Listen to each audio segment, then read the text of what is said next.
be the people entering? Yes. You know what I mean? Yeah. So I never know.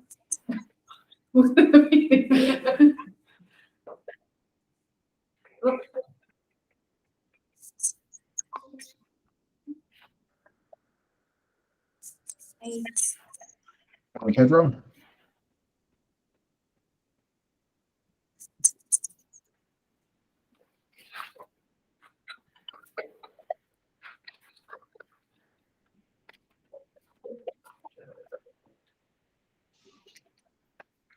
Like we're just maybe two others.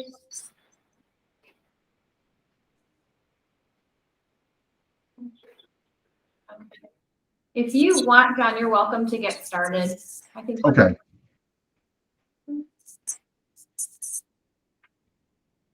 Well, good morning, everyone. We'll go ahead and get started. It's 11:01 according to my computer. We've got just a few things on the agenda today. One of which is a sort of a revised application from the city of Westbrook. As we all remember, we had reviewed their application initially. It was a rather expansive plan that we decided to zero fund based on a number of different issues and parameters, but they have since revised the application and come back with a request, I believe, of $500,000. Sandy, can you remind me what we have as a balance so far from this first bit of money? Yeah, hang on 1 second. I didn't have that up this morning. 1 second. We have quite a bit of funding still available.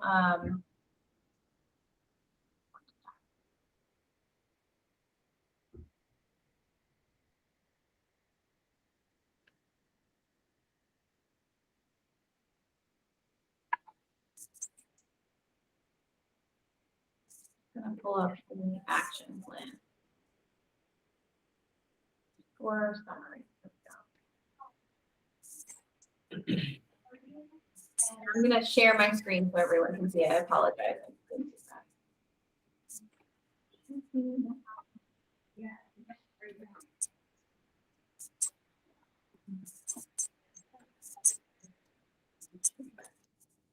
Okay, so you should see in front of you now the score summaries that we provided to the county commissioners.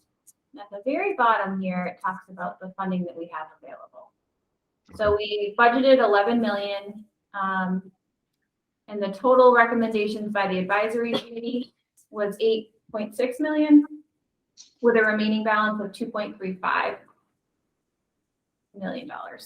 So roughly, depending on how the recommendations will flow or approvals will happen, depending on if they go with what the advisory committee approves or county manager's recommendations, we're roughly anywhere between $3 and $2 million available still. Good. So we're going to open this up to discussion. I hope everyone's had a chance to review the new submission from the city of Westbrook and some of the changes they've made. And so we'll open it up to comments from the committee. But what say you as far as the new revised package, Racheal? Yeah, it addressed all of the concerns I had. From the beginning, I wasn't sure why the Coalition of Maine Housing or the housing company, I can't remember what the CHOM, I wasn't clear why they weren't actually applying to us directly instead of a whole bunch of different companies intermingled, so that it was tough to tell who was responsible for what. And that the very last thing that would happen would be the housing. And they have taken care of that by the city of Westbrook being clear that it is going to be the center of the work in terms of responsibility, and that the housing is going to be speeded up, I guess would be the best way to put it, not put on top of a parking garage, but instead be able to start a lot more rapidly. So so many of my concerns were taken care of with this new application. I appreciate the city for doing that sort of work. I think it clarifies what we would be funding. Any other comments? Pedro?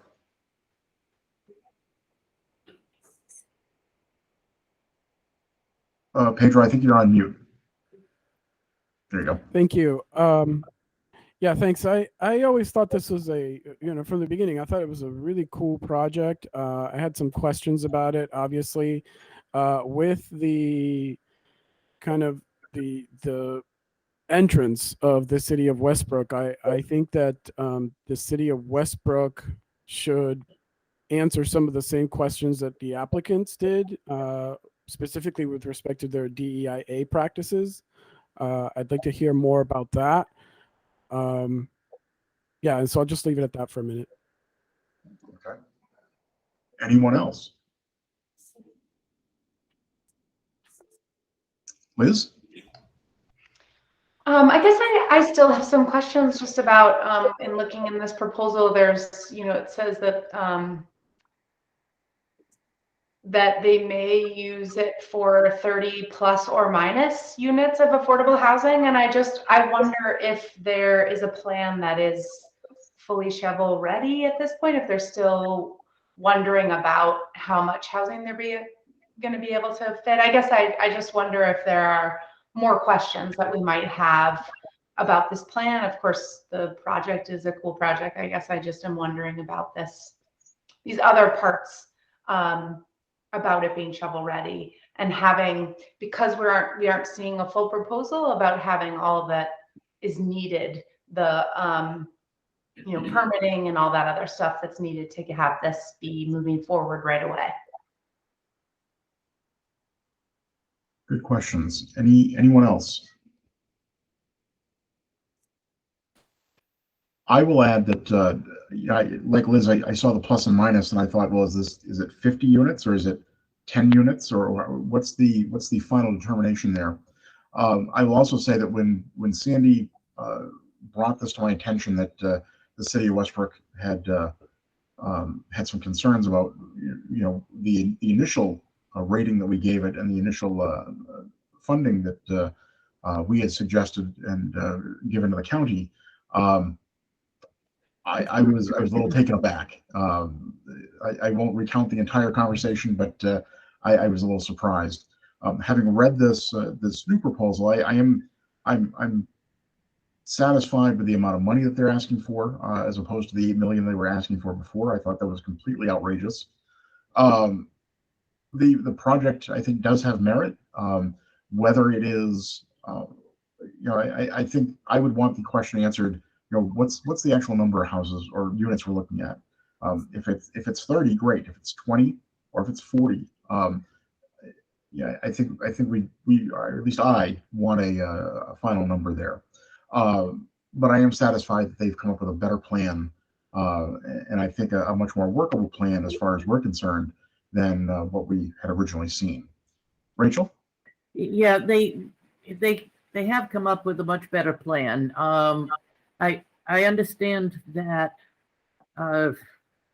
they've done some of this on the fly, so the architectural drawings might not be ready, but I do have a question as to whether, just looking at what they've presented here, it looks as though there might be stores on the bottom still. Is this going to be fully standalone? Is it going to be part of the larger unit?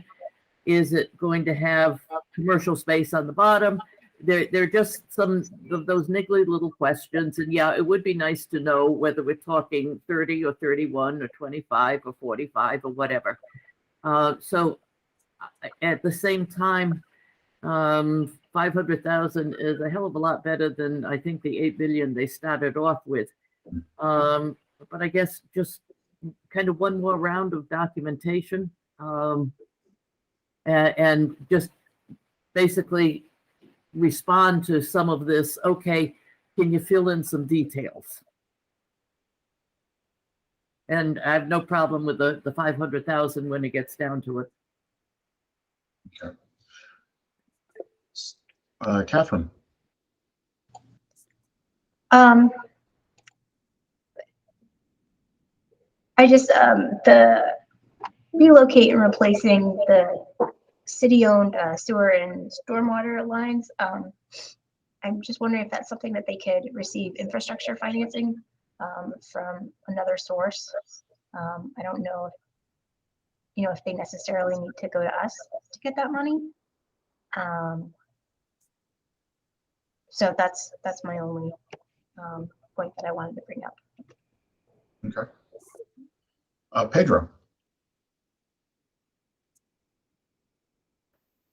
Thank you. Can you scroll, Sandy? Would you mind scrolling to the model, the 3D model of, and I know it's a working model, but of the structure that they're proposing?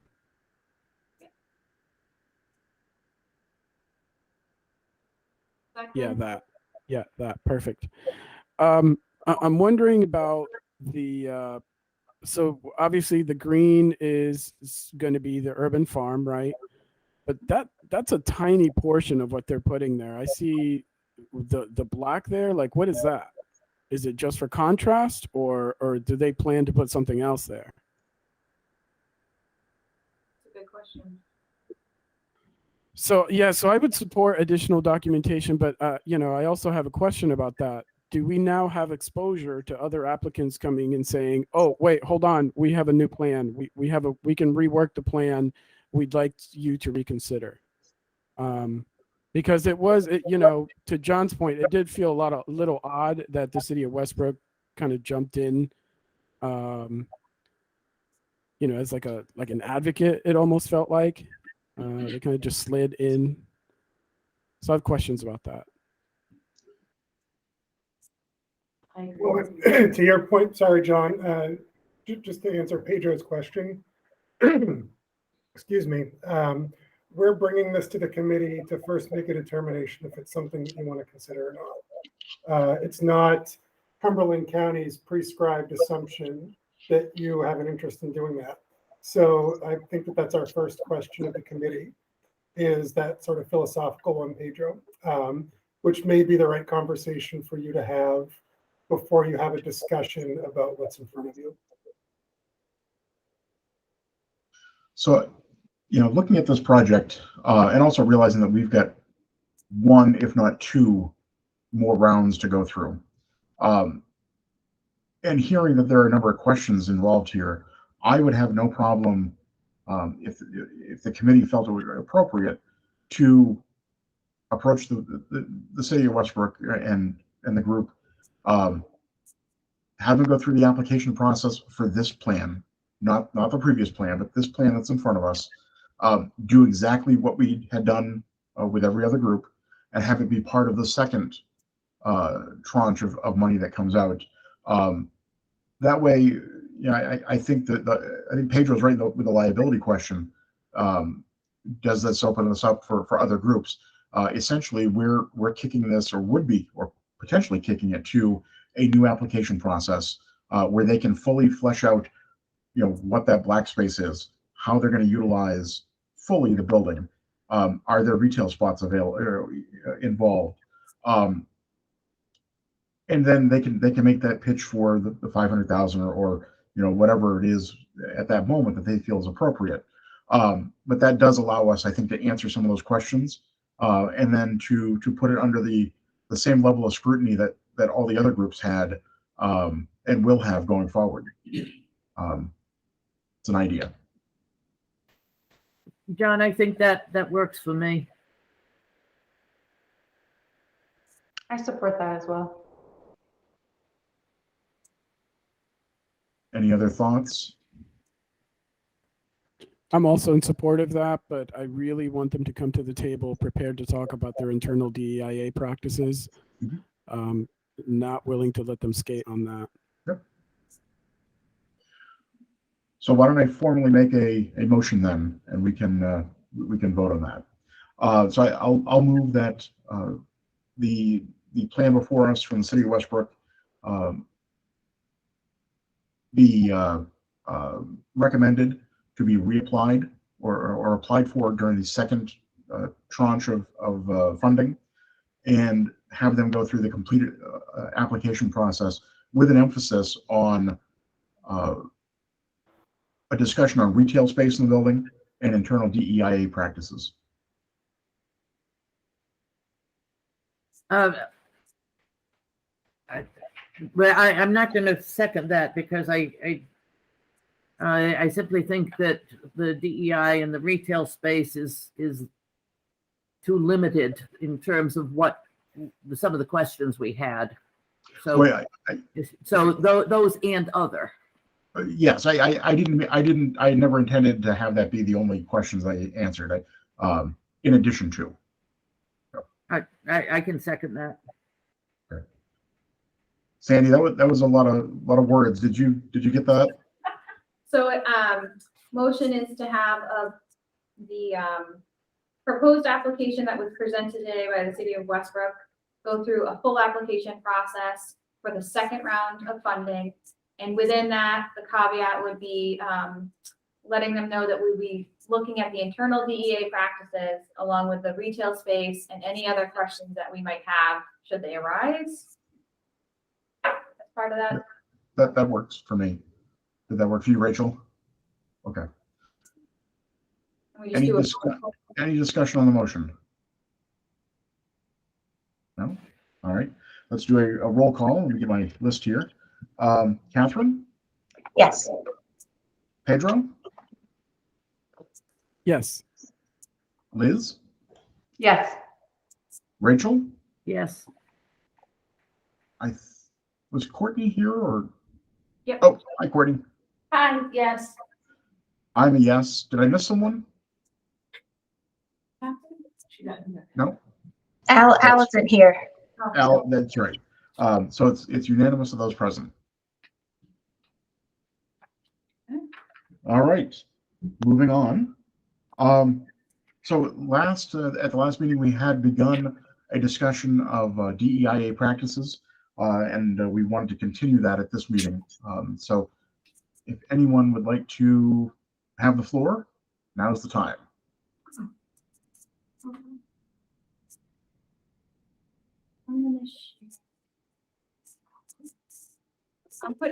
I'm gonna put up too, there's the Word document. Pedro, you weren't here last time, but this is the items that we discussed and went over in terms of like what's required for programmatic data that I'll collect, which is right here. And then we said, what else do we want to make the sub-awards do? And so these are some of the other discussion points at the meeting. Great, thank you, Sandy. Pedro, I think you had your hand raised. Thank you. I'm just waiting for the document to come up, Okay. so I'm not, doing anything duplicative. But just right off the top of my head, we want to see some meaningful practices internally. I just am always surprised in these type of settings when entities come in and they think that what we're looking for is some sort of mission statement, which obviously that's important, but we want to see your mission statement in action. So what are you actually doing internally to address social inequity, which exists everywhere? There isn't one system in the United States that doesn't have social inequity built right in. And so I want to see, for example, let's say that entity A comes in here and says, well, what everybody else says, we are committed to diversity, equity, and inclusion, and blah, blah, blah, blah. Well, okay, well, give us some examples of how you are doing that internally. Does your board include people of color? Does your board include LGBTQIA plus individuals? How are you shifting the power dynamics, right? Do you have an internal DEI committee in your company? Are you providing any kind of training opportunities for the folks that work for you and with you? Do you require that of your contractors? Things like that.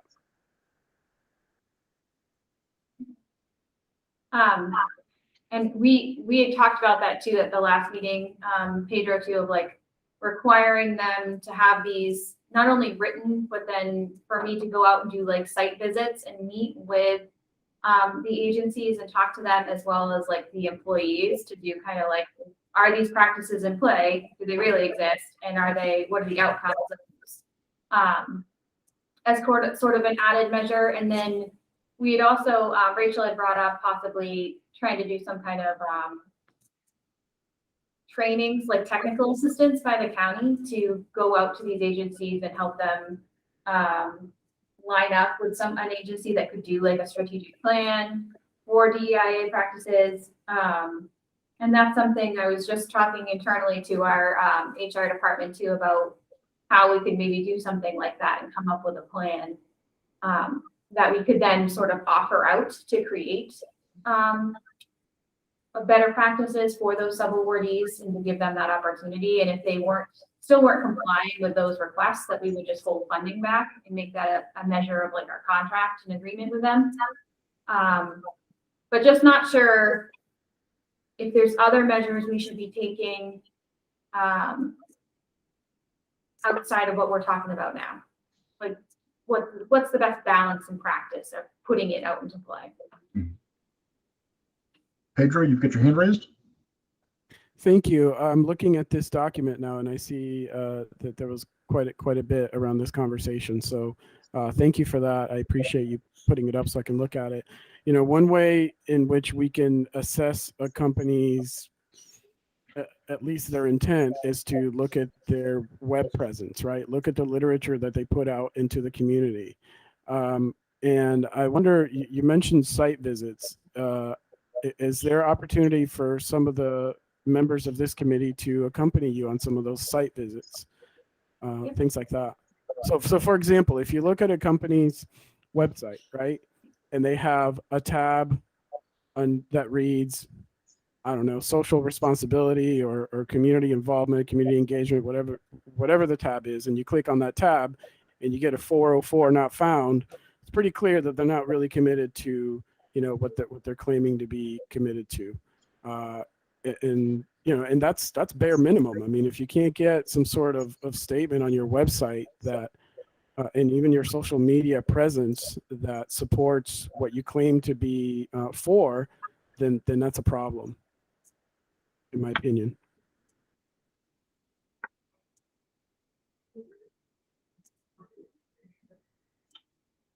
Any other comments or thoughts?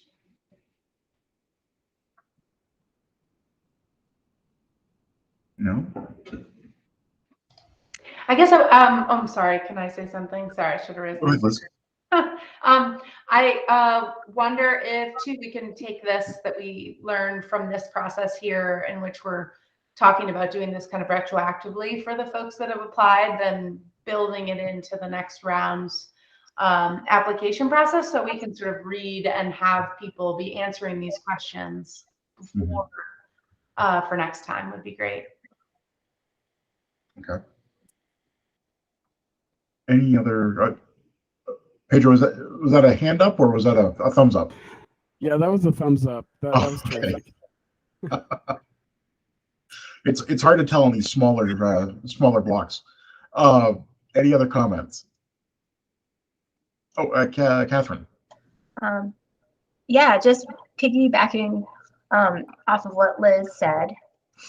You know, if the committee members have any questions that they would like other applicants to answer, maybe Sandy would be open to incorporating those comments or questions into the application for the next round. We could refine them or fine tune them however you like. Yeah, I think that would be really beneficial.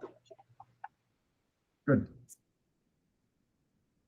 The Any other other thing thoughts? to do too is once we go through awarding the funds to the current round, I will do subrecipient trainings on how to use ARPA funding, what my requirements are. And so I would welcome any committee members that want to be a part of those meetings. I'll either do them individually or do like a one big meeting where I'll talk to everybody and address it. And I'll make this a component of that subrecipient training. So we're specifically carving out kind of a section for DEI policies and what we're going to be expecting of them.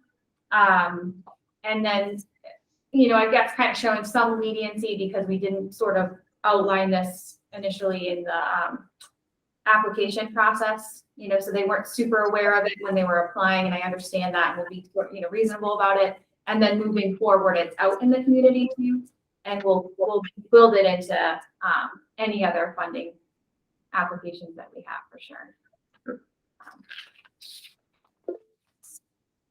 Pedro.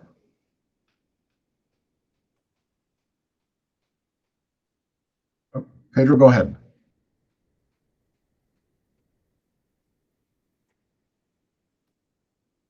Pedro, did you have your hand raised?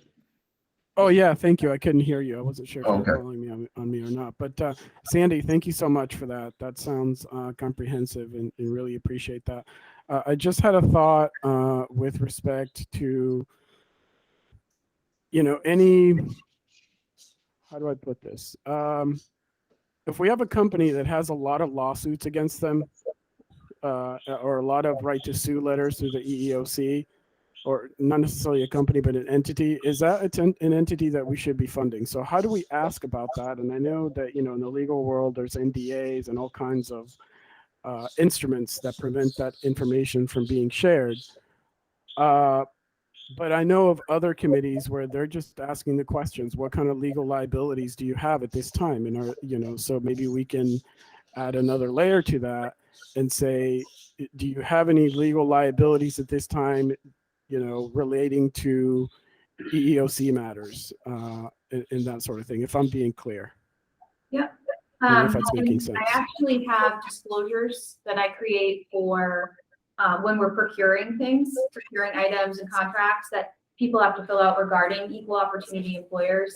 And they have to actually list if they've ever had a violation and what that is. And I could certainly incorporate that into our sub-award contracts, like as a separate form that they have to fill out and sign. We do have clauses built into the program itself that are in the contract, but they're not explicitly like calling them out saying like, have you been, have any actions against you? And if so, what are they? And we've just never done it as part of those sub-award contracts before, but I think that might hit on what you're talking about, but let me know if I'm wrong. And could do that, because I actually require them to sort of tell us. Yeah, you're right. You're right on, Sandy. I appreciate your thinking and where you're going with that. I mean, not just specifically with EEOC, but, and I know the Maine Human Rights Commission has pretty stringent non-disclosures, but if you have a settlement, for example, right, if you as an entity have paid out a settlement on a discrimination claim, I think we should know that. Right, we don't need to know the details of the claim, but if you've paid out a substantial amount of money to settle a discrimination claim, it's like my old friend John Morgan used to say, well, there's smoke, there's fire, and we should be aware of such things, in my opinion. Racheal, I think you've got your hand raised. Yeah, I guess if we're gonna do that, for me, 25 years in unionism, I would also want to know if there are any outstanding actions, or if they've had any outstanding actions with OSHA. In other words, there's health and safety, or with the Department of Labor in terms of their treatment of employees. So, all of those kind of fit into how people are treated in an organization and what their opportunities are. So maybe we don't want to just limit it just to the DEIA, but also to how people are treated when they're on the work, doing the work. Yeah. And it's just a question of, do you have anything outstanding there? Have you ever been? Just gets to labor relations and the way people are treated. Liz, you had your hand up? But just one last addition, I was just thinking about, not for those who have already been awarded money, but for future process. I wonder if there's a question we can ask about how has the community who will be most impacted by the service been engaged in preparing the application? And that might not be applicable for some who are like building housing, that might not be applicable, but in some ways, but there are plenty of organizations that it is applicable to. So that's another DEI practice that might be great to have them respond to. Thank you.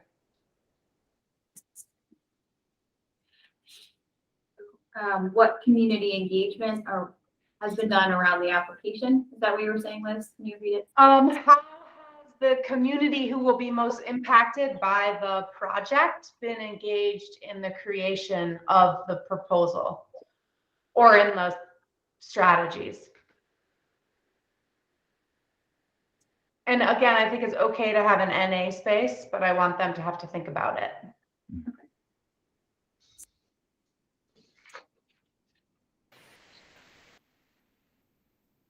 I agree. I think we should do that. And I also want to make the comment that I suspect there are going to be a fair number of older style companies who are all of a sudden going to get very antsy about taking a look at this application and what they might have to do. And as far as I'm concerned, that's a good thing.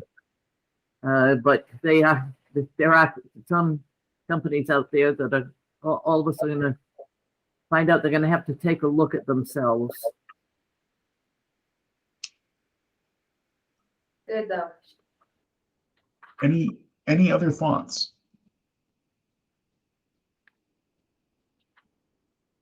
No. So Sandy, you've got some work ahead of you there. Any questions that you've got of everything you just heard, or? No, I think I understand. I think I got it. Good. All right, let's move on to outlining next steps for the remaining applications not reviewed and scored from those received as final applications. There were a number of applications that we had that the commissioners either set aside or that we had set aside.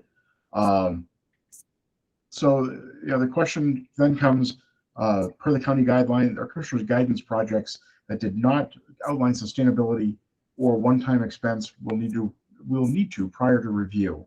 And then does the committee want to review the TP3 and TP4 list and pick out projects to be reviewed based on specific factors?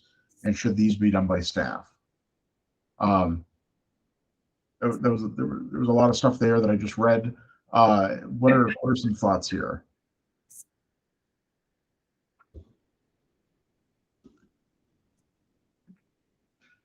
First question, Sandy, as far as the next round, do we have an anticipation as to when that may start? So we have money left over from this current tranche of funding, as we want to call it. Yep. So we could start kind of whenever the committee feels that they could go back and pick out applications from the tier 3 and 4. And we could start reviewing those and use what we have available to us. The additional second tranche of funds should be coming in May, right around the same time we got it last year. So I don't know the exact day in May, but it will be deposited in May for us to then allocate out. But we could certainly start reviewing projects and kind of line that up with those expenditures once we get it, once we get the allocation. But really the question I have is, do you want me to do kind of a deep dive of the tier 3 and 4 applications and figure out like which ones are shovel ready, and which ones we should be looking at, like projects that rise kind of to the top that didn't really meet that tier 1 and tier 2 category, but again, shovel ready or will be shovel ready that are significant impacts on our community, and then bring those to you guys to review. And we could certainly reach out to them with the additional DEIA questions and requirements if we wanted to now too. We could build that in. And any other asks, kind of lessons learned sort of from the first one that we might have for these projects, like sustainability. There's some that I think might be great, but maybe offering them the opportunity to say, hey, you want all ARPA funds, but that's not really what our program wants to align with. And let's talk about that. Can you do this? Can you make your project sustainable now that we've asked you to do that? Or if we just want to say, no, if they didn't initially include that sustainability piece, then they just don't need to be reviewed. So those are kind of like, where do we want to go? How do we want to timeline these out for folks too? Because they kind of want some guidance, the applicants, as to like, when are they going to get reviewed? When are we going to get potentially funding? Rachel, I think you have a hand up. Yeah, I guess those that we didn't take a look at this time, I think we hold until next time, but in the interim, the staff does take a hard look at some of them to see if they can revise their applications. We just allowed Westbrook essentially to do that and to come back to us for the next round. And in some of these applications that were pulled out, there may be things that would be fundable, so that they would have an opportunity to both resubmit for the next round with a better understanding of what we're looking for, and an opportunity for them to really take a look at themselves and revise their applications. And at the same time, they would have the opportunity to take a hard look at their DEIA activities.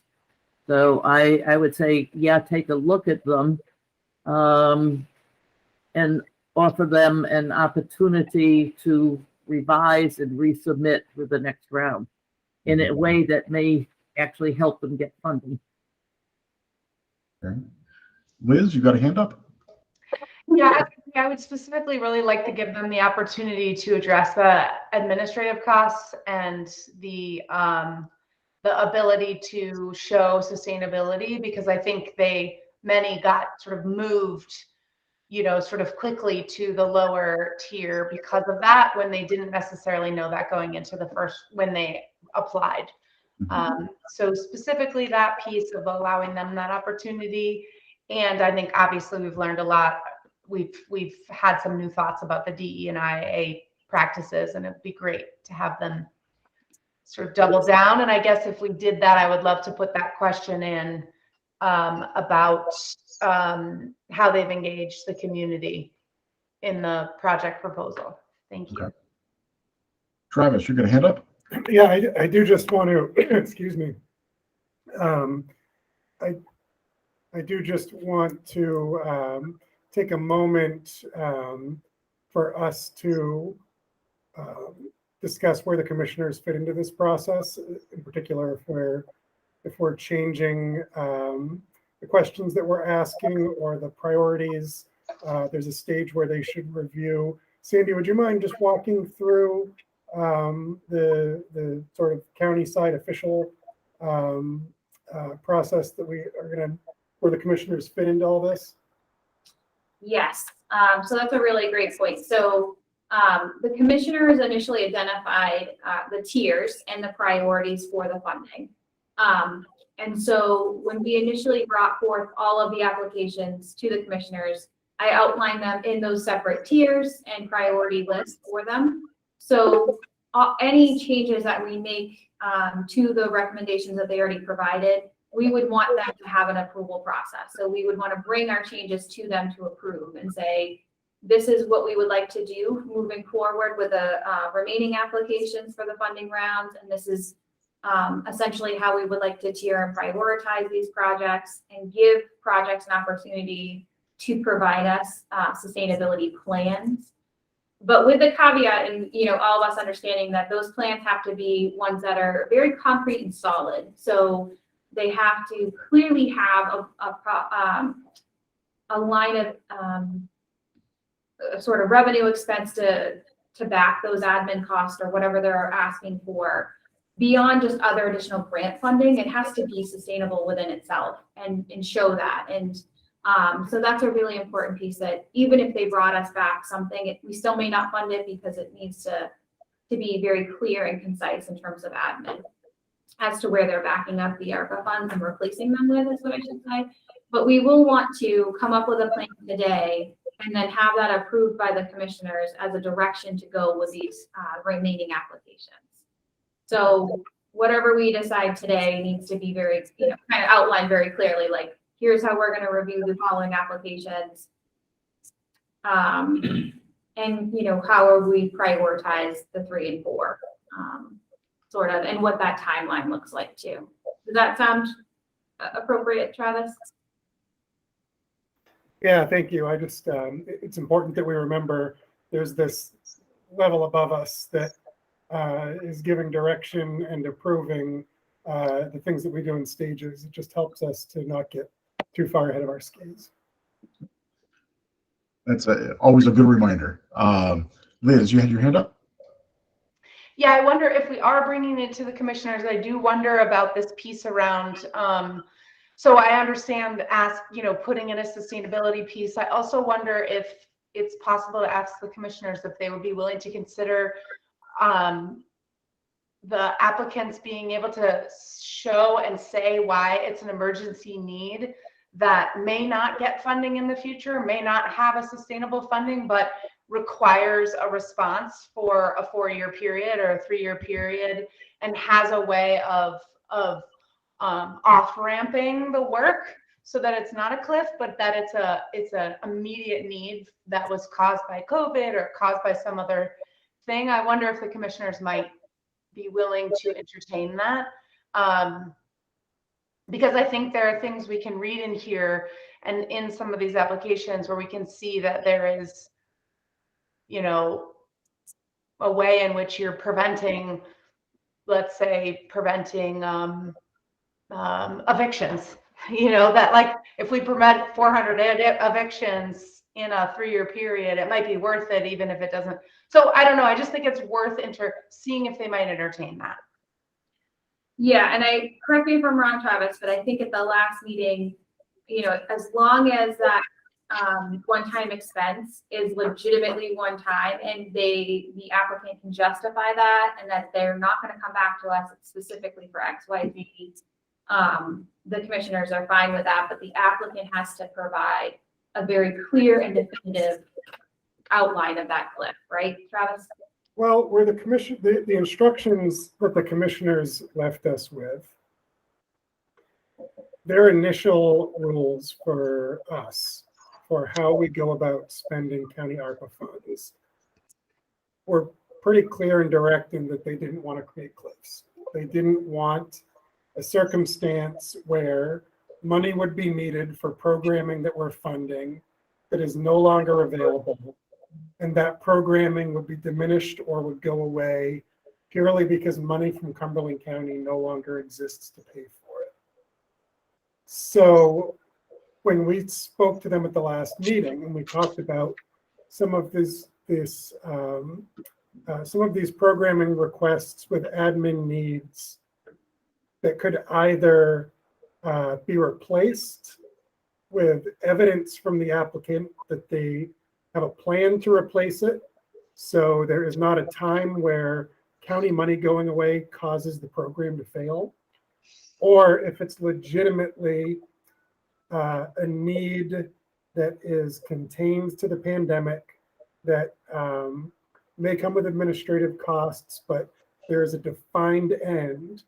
They want to see those things defined clearly, ultimately, so we're not in a position where it's our fault that something stopped happening that was important. That's sort of the frame of mind they want us to be in and the committee to be in, is to not create an unsustainable funding stream where that need is going to exist after the money doesn't anymore. I think they're willing to be creative if we as a committee are able to present to them boundaries and guidelines that make those make it so those requests are met.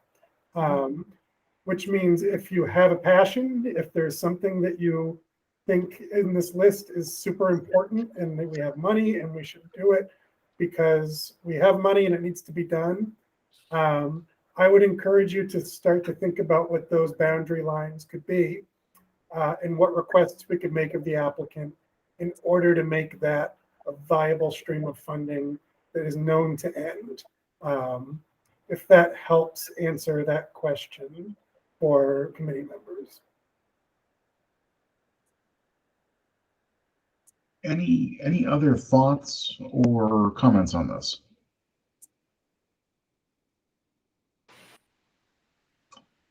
I will say that if the Sandy, I think at the very beginning you mentioned about the county staff reviewing them, essentially scoring some of the different attributes of the application process and whatnot. I think that'll be very helpful. Then we can focus as a committee on some of the priorities that we've all talked about in the last couple of months or so. So if your team or the staff of the county could do that, that would be fantastic. And then it allows us to really hone in on different areas. If not, then we can also do what we did with the first tranche and go through each of those applications. Looking at all the ancillary documents and attachments and whatnot. But it might help to speed up the process. So that would be my suggestion, but I'll leave it up to the rest of the committee. So, any other thoughts before we move on to the next item? No. Okay. Sandy, do we need to have a motion coming out of this item, or? Yeah, I think that would be great, just so I can present a memo to the county commissioners and just make sure that they approve of the process that we would do moving forward. So it sounds like you're directing staff to do an internal review of the projects, and then present that list to the committee for further review. And at that time, you guys will also create, or we'll be working on boundaries and guidelines for projects that do not clearly outline sustainability. Mm-hmm. Yes, that if that's what the well, I'll go ahead and make that a motion. If someone wants to second that. I'll second that. Okay. Any discussion on the motion? No? All right. Let's see. Katharine left. So Pedro. Yes. Liz? Yes. Racheal? Yes. Courtney? Yes. And I'm a yes as well. So of those present, still, it is unanimous. I don't see anyone here from the public, so we can go ahead and skip past public comment. Is there any other business that we need to attend to at this time? No? All right. Once again, thank you everybody for all of your work on this. It continues to impress me how many great questions and how many great ideas are coming up. And hopefully we're making this a great process, not only for the county staff that have to go through the drudgery of doing all of this, but also helping all of us better understand the process. I know it certainly has informed me greatly over the last couple of months. So thank you very much for being here and working as hard as you've worked on this. Any motion to adjourn? So moved. Second? Looks unanimous. Second. Thank you very much. We'll see you next time. Thanks, everybody.